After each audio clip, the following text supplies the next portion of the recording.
ادھر شیطان نے اس بات پر کمر باندھ رکھی تھی کہ آدم علیہ السلام سے نافرمانی کروا کر انہیں جنت سے نکلوائے، اور اس نے جنت میں جانے کی تدبیر کی۔ شیطان اللہ تعالیٰ کے 3 نام جانتا تھا۔ ان کو پڑھ کر آسمانوں کو طے کرتا ہوا جنت کے قریب بیٹھ گیا اور وہ پھر نام پڑھنے شروع کیے۔ جنت کی دیوار پر مور بیٹھا ہوا تھا۔ اس نے پوچھا تو کون ہے؟ شیطان نے کہا فرشتہ ہوں اور جنت میں جانا چاہتا ہوں، اور جنت کے دروازے بند ہیں۔ اگر تو مجھے جنت میں پہنچا دے تو میں ایسا وظیفہ بتاؤں گا جس کے پڑھنے سے یہ 3 باتیں تجھے حاصل ہوں گی۔ تو کبھی برا نہ ہوگا، ہمیشہ زندہ رہے گا، ہمیشہ جنت میں ہی رہے گا۔ مور نے کہا کہ حضرت آدم علیہ السلام کی وجہ سے جنت میں کوئی نہیں جا سکتا، اور مور نے یہ سب باتیں سانپ کو سنائیں۔ سانپ نے لالچ میں آ کر جنت کی موری سے اپنا سر باہر نکالا۔ شیطان سے کہا وہ وظیفہ مجھے بتا دے، میں تجھے جنت میں لے جاؤں گا۔ شیطان نے کہا پہلے مجھے جنت میں پہنچا دو، پھر میں بتاؤں گا۔ سانپ نے اپنا منہ کھولا، شیطان جھٹ سے اس کے منہ میں گھس گیا اور جنت میں پہنچ گیا۔ مور سے اور سانپ سے پھر اس نے بات بھی نہ کی اور جنت میں ایک طرف بیٹھ کر رونے پیٹنے لگ گیا۔ حضرت حوا نے پوچھا کہ تو کون ہے اور کیوں روتا ہے؟ کہا فرشتہ ہوں، تمہارے غم میں روتا ہوں، کیونکہ خدا تم دونوں کو ضرور ایک دن جنت سے نکالے گا اور پھر تم مصیبت اور تکلیف میں پڑ جاؤ گے، اسی لیے خدا نے تم کو اس درخت کا پھل کھانے سے منع کر دیا ہے، اور خدا کی قسم میں تمہارا خیر خواہ ہوں۔ ہمدردی سے کہتا ہوں اگر تم نے یہ پھل کھا لیا تو ہمیشہ ہمیشہ جنت میں رہو گے، کبھی نہ نکالے جاؤ گے۔ حضرت حوا کو اس کے رونے اور قسم کھانے پر یقین آ گیا کہ ایسا کون بے ایمان ہوگا جو خدا کی جھوٹی قسم کھائے۔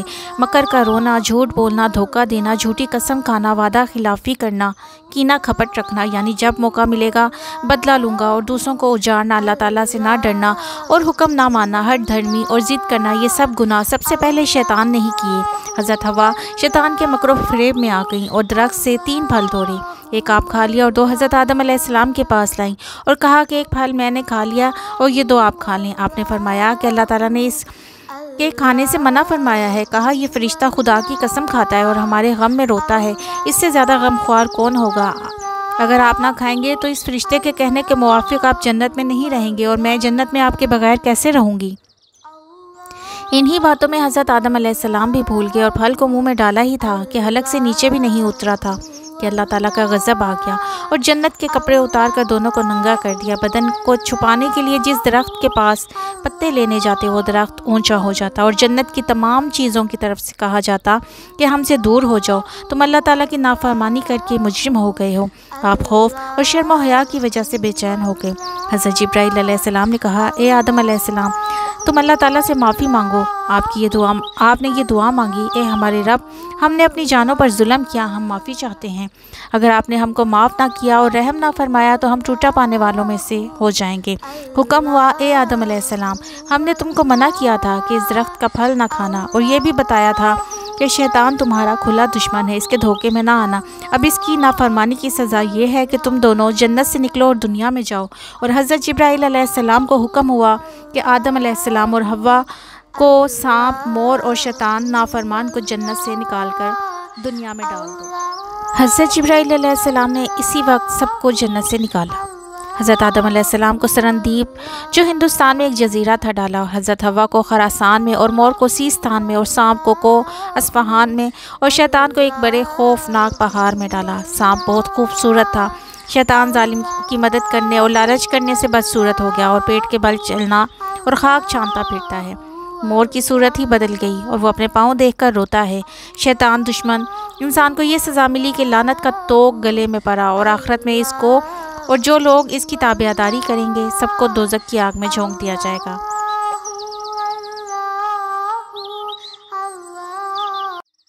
حضرت آدم علیہ السلام کو جنت سے نکلنے کا اور دنیا میں آنے کا اور اللہ تعالیٰ کے ناراض ہونے کا اس قدر صدمہ تھا کہ شرمندگی کی وجہ سے سر مبارک جھکائے رکھتے تھے اور بہت ہی بے قراری سے روتے تھے، اور ہر وقت یہ کوشش تھی کہ کس طرح میرا قصور معاف ہو جائے۔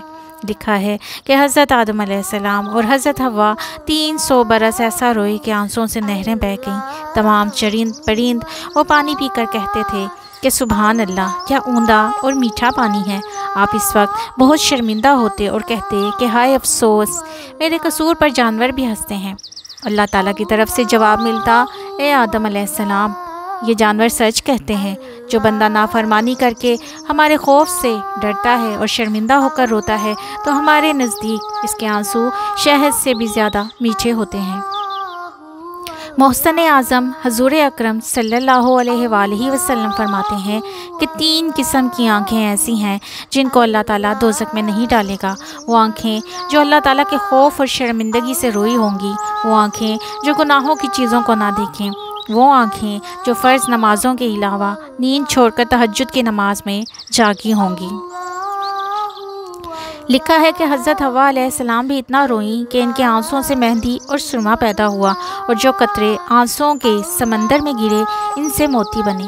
حضرت آدم علیہ السلام اور حضرت حوا کی جدائی کو 300 برس گزر گئے اور ایک دوسرے کی جدائی میں تڑپتے تھے کہ اچانک حضرت جبرائیل علیہ السلام آپ کے پاس آئے اور فرمایا کہ آپ حج ادا کریں۔ آپ اللہ تعالیٰ کا یہ حکم سنتے ہی حج کو چل دیے۔ جب عرفات کے میدان میں پہنچ گئے تو آرام لینے کے لیے آپ ایک جگہ پر بیٹھ گئے۔ کیا دیکھتے ہیں کہ جدے کی طرف سے حضرت حوا آ رہی ہیں۔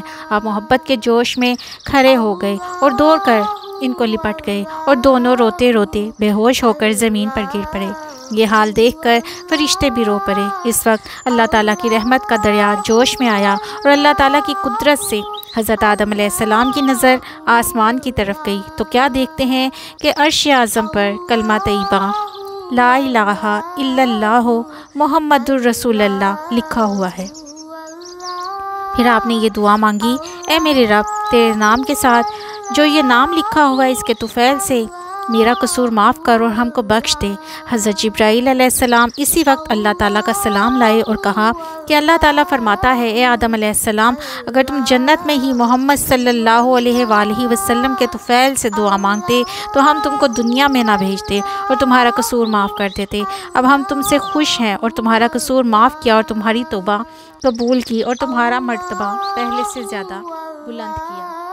یعنی پھر جب انہوں نے معافی مانگی تو ان کے رب نے زیادہ مقبول بنا لیا اور ان کی توبہ قبول کی اور ان کو ہمیشہ اپنے تابع داری میں رکھا، اور فرشتوں کو حکم ہوا کہ آدم علیہ السلام ہماری بارگاہ میں ایک عظیم الشان ذریعہ اور طفیل لائے ہیں، سب ان کی تعظیم کرو۔ یہ حکم سنتے ہی ہزارہ فرشتوں نے آپ کی تعظیم کی اور آپ کے بدن مبارک سے گرد و غبار صاف کرنے لگے۔ از قصص الانبیاء۔